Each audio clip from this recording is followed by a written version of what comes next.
guys, what's going on? It's me with the Overthegiantree here, and today we're going to be looking at some of the unreleased and unused content in TF2. Now I'm not going to go through all of it because there is a lot. I'm just going to be going through the stuff that I thought was the most interesting. Okay, so let's start with classes. There were two classes that weren't used. There was the Civilian, who was an unused game mode specific class, who was to be escorted from one point on the map to another, functioning as a playable payload bomb cart. Valve wanted him to be in the VIP game mode, which was scrapped with the Civilian. There was the Commander, who was a non-physical class removed during TF2's development. He was to oversee the map and provide area support, place buildings, and communicate tactics to teammates. So they're the only two classes that were unused and removed. We're going to start primary weapons. We have the nail gun, which was replaced by the scatter gun, and it's actually seen in the second trailer of TF2.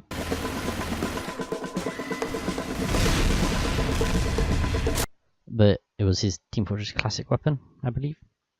There was the Heraldic Charge, which was assumed to be the replacement for the Charge in Charge. But no one really knew what it did, and it was revealed in the 2010 patch, December 23rd, 2010. There was Ludmila, who was replaced by Natasha, and her primary fire would have functioned like that of the minigun, whereas secondary fire would have dealt less damage, but drained health from enemies hit. Basically a Bloodsurger. However, the downside of this would have been the inability to spin the weapon prematurely. So the Walkabout was a weapon for the sniper, and it would have allowed the player to walk at normal speed while sniping, the downside being reduced damage and no zooming/charging ability. And the final primary weapon is in fact for the Spy, and it's a Tranquilizer gun. And this was wielded by the Spy in Trailer 1, and it was a Team Fortress Classic weapon.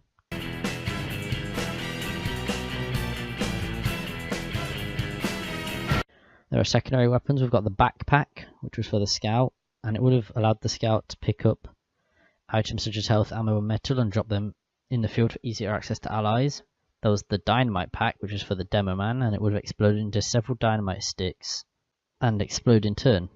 They were wielded by the Demo Man in Trailers 1 and 2.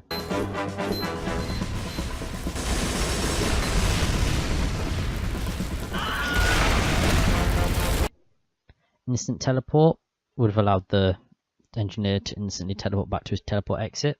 There was the Medigun Beta 1, which would have permanently boosted a player's health to 100% 50 of their maximum, but healed at half the rate of the Medigun. The Overhealer would have permanently boosted the player's health to 200% of their maximum, with the Ubercharge meter filling either very slowly or not at all. And finally the Syringe, which would have healed allies on injection, and was wielded by the medic in the first trailer. Now we go to melee weapons. We have the Catcher's Mitt, which would have allowed the Scout to catch enemy projectiles and throw them back, dealing the same damage as the core object.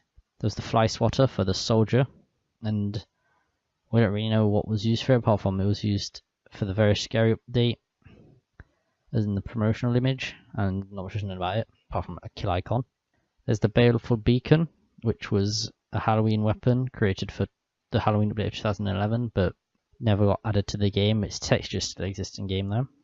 There's the Branding Iron, which was the precursor to the Fire Axe, and it was found within the Game Sounds Weapons file.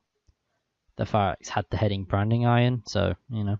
There was the Lead Pipe for the Heavy, and it was the model and sound references in Game Sound Weapons TXT file are the only parts left in game.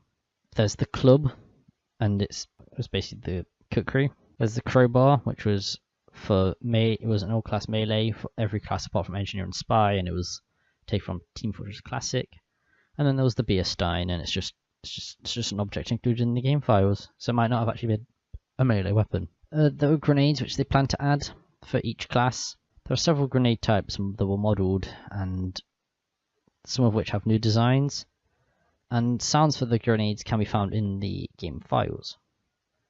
There was the Concussion Grenade for the Scout, a Nail Grenade for the Soldier, a Napalm Grenade for the Pyro. These are seen on his actual player model. There's the Dynamite Pack as seen by the Demo Man in the trailers. There was an EMP Grenade for the Engineer, a Heal Grenade for the Medic, which I'm guessing would have healed players. There was a Gas Grenade for the Spy, a frag grenade, which was used for all classes except the scout, and they're seen on the soldier's bandolier. And there was the bear trap, which was used by the sniper. And both the frag grenade and bear trap appear in the Manco upgrade store. Now, there are 2 buildings that were going to be added to the game. There was the repair node, which was to act as a replacement for the teleporter or the dispenser, and would automatically repair buildings when the engineer was away from his base. And the recon, which there's no known function for it. The only thing that exists of the recon is just sound effects. And there are turrets. There's 1 turret, and it apparently had spawn room turrets. And there were several designs, including a large turret and a mini turret, but none of them were actually added into the game. There were also 2 buildings left unused in TF2. There was a prototype rideable cart. They're just left over in the TF2 files, and they don't have a model or textures. No, neither model has textures, and they both appear to be very early models. However, these rideable carts have been seen in some custom maps, and they're slightly different to the rideable carts that exist in Frontier. And there's also a prototype bomb cart, which is listed as a Spytech bomb cart, and it's a finished model based off of a piece of concept art that I will show you now. There's also 3 pieces of music that haven't been used in the game. There's an Intruder Alert MIDI, which is just a MIDI version of the Intruder Alert song.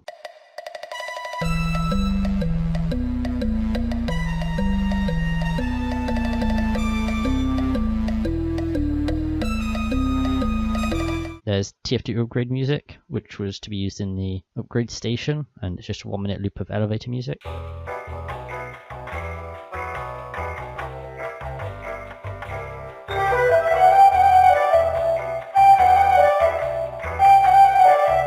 And there's bonus round 30, which is a 30-second clip of timpani drums on 2 notes at fast tempo. No other known use for it.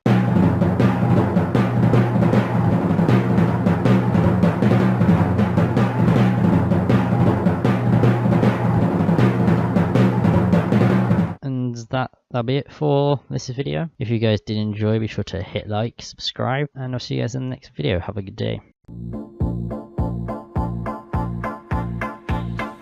2 to the 1, from the 1 to the 3. I like good pussy and I like good trees. Smoke so much weed you wouldn't believe, and I get more ass than a toilet.